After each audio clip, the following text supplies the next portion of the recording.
Los Angeles Lakers. 5 takeaways from opening night loss to Clippers. By Kenneth T. The Los Angeles Lakers didn't get off to the start they were hoping for in the season. The Lakers played their Staples Center co-tenant, Los Angeles Clippers, and it did not go well. It was a chopping game from the start as neither team was able to get into much of a flow in the early going. The Clippers were able to get it together a little more than the Lakers, and it showed in the final score. The Clippers essentially put the game away in the third quarter, where they outscored the Lakers 34-21 to extend their lead to 24 points.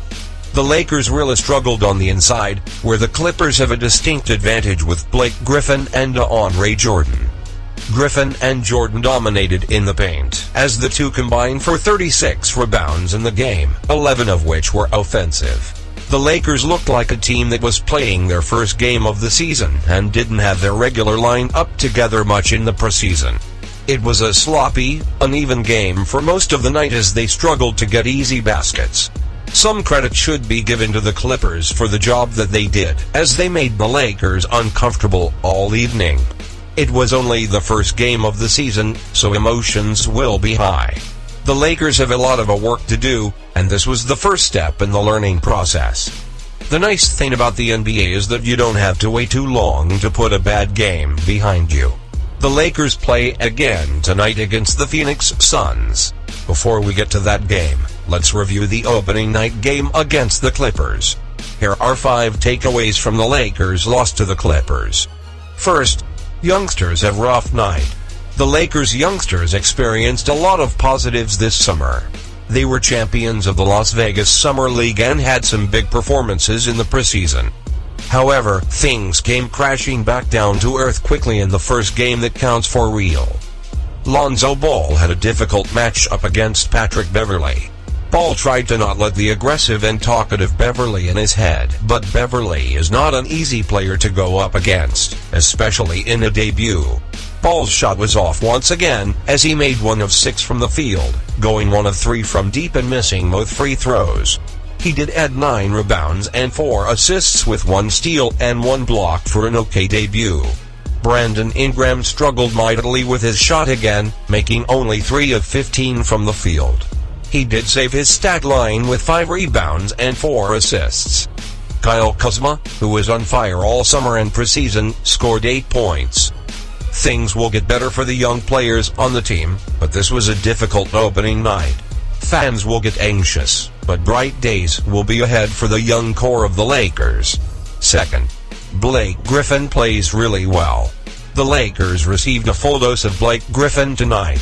With Chris Paul moving on, and Griffin receiving a monster contract in the offseason, this is now his team and he made sure the Lakers knew it.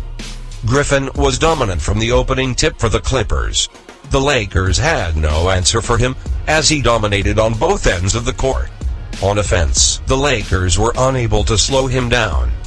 Griffin shot 12 of 23 from the field, including an impressive 3 of 6 from deep. He scored with ease from virtually everywhere on the court, leading to a game-high 29 points. He provided multiple highlight plays, adding 3 assists as well. Defensively, he also made an impact with 2 steals. He also added 12 rebounds to his stat line, 10 of which were on defense. His plus/minus ratio of +20 was tied for the highest mark in the game. With Paul out of Los Angeles, more responsibility will fall upon Griffin. Through 1 game, he looks like he's up for the task. 3. Julius Randle no-shows. If the Lakers are going to take a step forward this season, Julius Randle is one of the players they need to play well.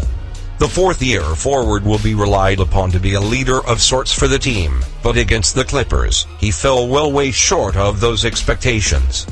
With Kentavious Caldwell-Pope serving his suspension, the Lakers needed to make some changes to their starting lineup. They decided to insert Luol Deng as the small forward, with Larry Nance Jr. at power forward. This is something that didn't sit well with Randle according to some people. That would seem to be accurate based on how Randle played. His stat line isn't bad, as he scored 9 points with 6 rebounds, 1 assist and 1 block, but he played an awful game. He just didn't look interested in the game. as his body language was poor and he didn't bring much energy to the court. It was a bad message to send to his coaching staff and teammates. While Randle may have been upset about not starting, he could have responded in a much more constructive way. Pouting about it and then not giving effort in the game is not the way to get into the starting lineup. 4. Solid defensive showing. Last season, arguably the biggest issue for the Lakers was their defense. They were the easiest team to shoot against, ranking last in opponents' field goal percentage. They surrendered 111.5 points per game, as they couldn't stop a cold. Against the Clippers, at least for one night, the Lakers looked okay on defense. Yes, there were definitely some lapses. That is why they faced such a large deficit. However, Luke Walton should be happy with the effort that he saw from some of his players. The Clippers shot an underwhelming 39.3% from the field, including 12 of 33 from deep, which came out to 36.4%. Danilo Gallinari shot only 3 of 13 from the field, as the Lakers played solid defense on the perimeter. On the inside is where they struggled, namely with slowing down Griffin and Jordan.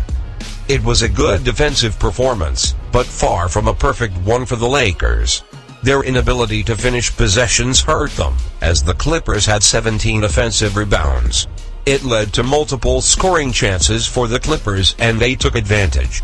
The initial defense for the Lakers was solid, but their inability to come up with the rebounds hurt them. It was a step in the right direction defensively, but there is still work to be done on this end of the court. And 5. Chemistry lacking.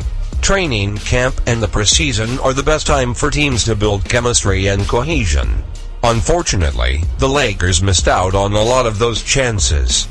Lonzo Ball's ankle injury knocked him out for a while. Andrew Bogut battled injuries and Brook Lopez was hurt at the start of training camp.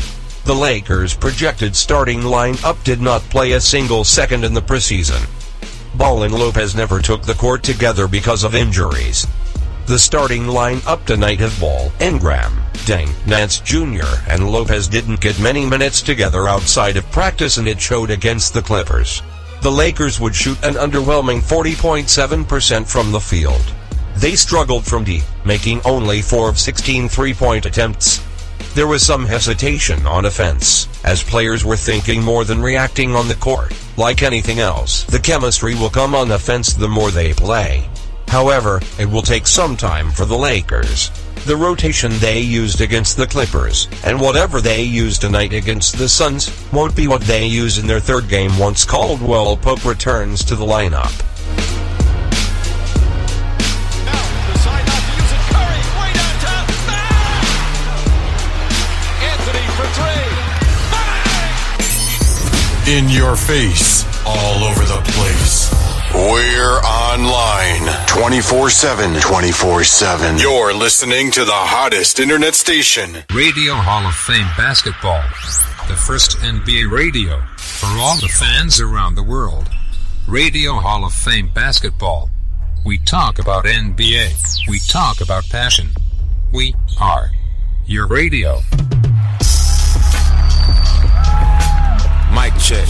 Dame Lillard's signature. Take 4. This my new flow, good, straight out the box. Stay locked down and locked in so you can hoop with 0 distractions. It's sitting on bounce, so it works as hard as I do. And the only thing you feel on the court is confidence. Crazy traction, so you'll never be caught slipping. You know what time it is, my numbers don't lie. Game 4.